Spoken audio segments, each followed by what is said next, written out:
Herkese selamlar, merhabalar. Kendi imalatımı yaptığım, müşterimize de gönderdiğimiz Sazan Rig takımı imalatı konusunda incelikleri paylaşmaya çalışacağım. Her balıkçının toplayabileceği şekilde malzemeleriyle evde denk gelen imalatı için aksesuarlarıyla rig takımı, bunu yaparken de inceliklerini anlatmaya çalışacağım. Ve yapmış olduğum rig takımın piyasada verimli rig takımı olarak birçok kullanıcı tarafından halihazırda test edilip kullanılıyor. Ürünün emirav.com üzerinden isterseniz siparişinizi oluşturabilirsiniz. 2 numarayı iğne istemiyorum. 02'ye boyli eva, top boyli, silikon boyli, mısır silikon şeklinde siparişlerinizi detaylandırabilirsiniz. WhatsApp üzerinden hazır takımlar bölümünde hem tatlısu hem deniz avında kullanabileceğiniz hazır takımları emirav.com'da hazır takımlar bölümünde bulabilirsiniz. Basit, hızlı, pratik kullanabileceğiniz rig takımı imalatını şimdi sizinle paylaşalım. Videoyu beğenmeyi, kanala abone olmayı unutmayın. Video fikirlerinizi de yorumlar kısmında paylaşırsanız çok sevinirim. Teşekkür ederim. Herkesin yapabileceği şekilde imal edelim. Sonra yine görüşürüz.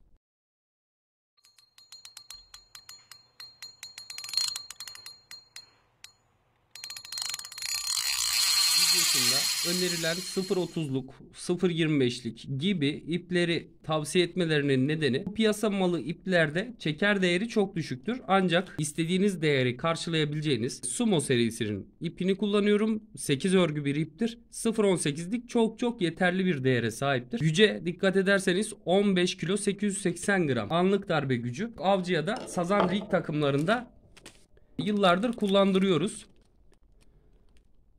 Sazan Rig takımını silikon çilekli, muzlusu, sarı, mısır aromalı solucan, muz aromalı mısır beyaz. Bunların tamamını kullanabilirsiniz Rig takımlarınızda. Çilek aromalı pembe kırmızı arası mısır, mısır aromalı sarı mısır silikon kullanabilirsiniz. Her zaman en yoğun yüzme efektine sahip olan Eva kullanın diye tavsiye ederiz genelde. Ancak meraya göre çok fazla değişim gösteriyor avcılık durumu. Bir gün ekmek iş yapar, öbür gün solucan, öbür gün mısır. Hiç belli olmaz. Sazanın da bir psikoloji durumu var. Örgü tığı 2 milimetre geçirdim, şöyle koydum. 18'lik ipimizi 40 santim kadar kesiyoruz. Kesmeden önce bir adet stoper geçiriyorsunuz. Takmış olduğunuz ürünün küçüklüğüne bağlı olarak 20 milimetre kadar boylinin yukarısında pay bırakıyoruz. Evanızı, mısırınızı takmanız için. Ama olur derseniz daha küçük bir ürün takacağım. Onu da bununla aşağıdan yukarı ittirerek sabitlersiniz. İpi katladım. Basit bir düğüm. Çok sıfırında olmayacak kadar.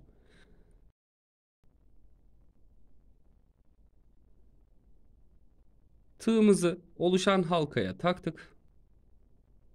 Evayı üstüne ya da silikon mısırı siz ne sürüyorsanız üstüne sürdük. Bir tane boyli stoper.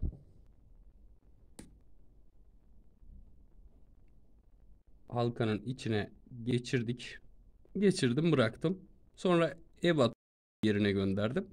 Sonra da şu artık olan ipimizi kestim. Stoperi evanın altına gönderdim. Buradaki kullanım amacı ürünü küçük takarsınız, mısır takarsınız, 2 adet mısır takarsınız, silikonu farklı kullanırsınız, evayı farklı boyutlarda kullanırsınız. Bu stoper sayesinde tekrar düğüm işlemi yapmamış olacaksınız. 40 santim kadar 2 defa düğüm atmam gerekiyor iğneye. O yüzden biraz payı bol veriyoruz.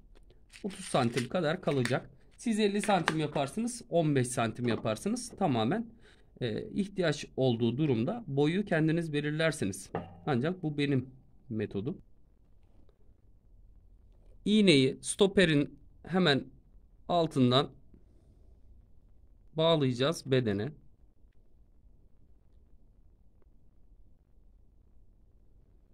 İğne ile stoperin arası çok açık olmayacak. Burada püf nokta bu. Balık tutup yani yutup arkasını dönüp giderken iğneyi yutmuş olacak kadar yakın olması lazım.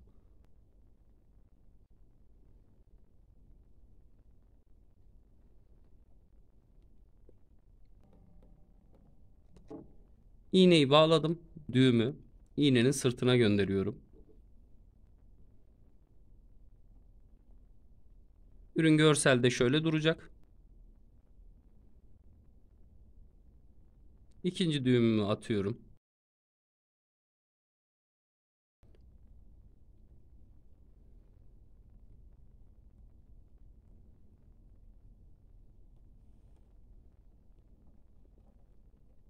Bu arada Eva Pop-up Eva mısır kokulu.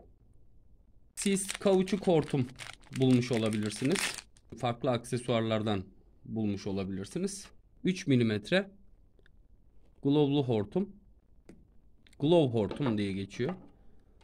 Glove hortumu buraya atma nedenim düğümün yer değiştirmesini engellemek için. İğne üzerindeki düğümlerden bahsediyorum.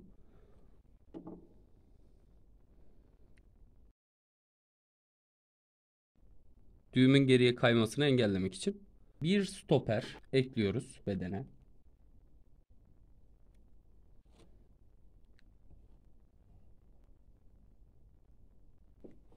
Bir adet kurşun 2-3 gram kadar ipin yerden Eva'nın yerden çok yükselmemesi için 2 gram, 3 gram, 4 gram kaç gram uygun görürseniz çok ağır olmaması yeterli. Bir üst stoperi. Bu da kurşunun merkezine ayarlayabileceğiniz örneğin meranız, av yaptığınız meranız bataklık. Hemen kurşunu yukarı alıyorsunuz ki bataklığın içine kurşun gömülsün. Yukarıda otun üstünde yüzsün. Aşağı alıyorsunuz. Düz bir zemine sahipseniz kurşunu ayarlamanız için. Üst tarafta malzemenin yığılmasını engellemek için atış esnasında atış sonrası dibe inen attınız. Önce fır döndüsü indi. Sonra pop-up takip ediyor. Üste yığılma yapmaması için tüm bedene de yapabilirsiniz bunu. Anti-tangle'ınız yoksa ya da hortumunuz yoksa elinizde kauçuk hortum, plastik hortum bir şey yoksa sıcak silikon tabancanız varsa bu hortumu geçireceğim bir yere siz sıcak silikonla kaplama yapabilirsiniz. Hemen detayıyla anlatacağım. Hortumu geçirdik. Stoperin hemen üstüne bıraktık. Bir adet bilyalı fır döndü olursa daha iyi olur. Hortumun geçeceği kalınlıktan biraz daha kalın olması gerekiyor. Kullanacağınız fır döndü. Bir geçirdim içinden.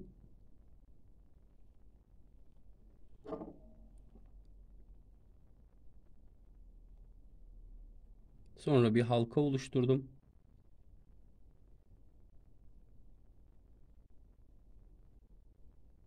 Bir tur.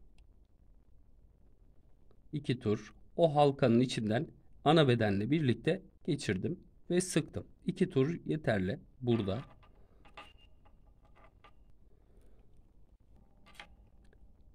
Sonrasında elime doladım. Hortumu yukarı doğru fır döndünün üstüne, halkanın üstüne geçirdim. Atış esnasında veya beklerken yerinden çıkmaması daha çok işinize yarar. Yani biraz yükselip mekanı toparlayacak. Üste yığılma yapmayacak. Yani bu şekilde durmayacak suyun içinde. Kendini çekecek, yükselecek, akacak. Kurşunu düz mekana çıkarıp gerginliği sağlayacak.